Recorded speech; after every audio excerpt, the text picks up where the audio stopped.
wama arsalnaka tetwakutuma illa rahmatan lil alamin okujjako ng'oli kyakusaasira eri ebitonde byonna. Allah subhanahu wa ta'ala bwe yayogeranga mu ayati za Quran yakozesanga plural nga gamba tetwakutuma.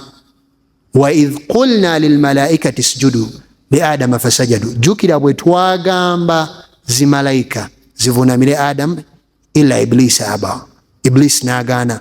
Lwaki Allah ayogerera mu plural? Ekyo Allah subhanahu wa ta'ala yakozesanga plural lita'dhim, lwakwegulumiza. Era ne mu nnimi z'abantu ez'enjawulo mu nsi yonna abantu bayogereranga mu plural nga kitegeeza kwegulumiza.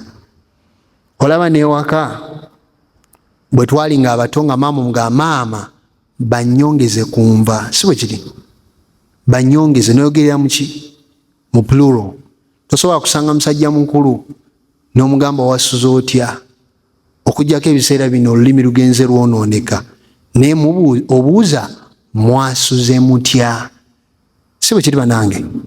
Era bw'otulina bakabaka bwe baba nga baadressinga, ne bw'olaba Queen wa Bungereza ne bakabaka ab'enjawulo bagamba wi fe, ne wabeera nga ye yasazeewo okuva edda n'edda mu lulimi lw'abantu.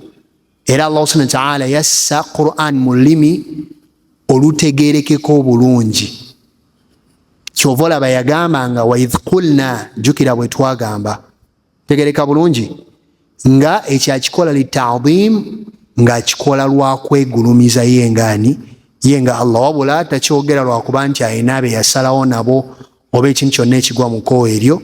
Tugamba nti qul huwa Allahu ahad Allahu samad lam yalid wa lam yulad. Allah subhanahu wa ta'ala yeyeeyimirizaawo, teyeetaaga muyambi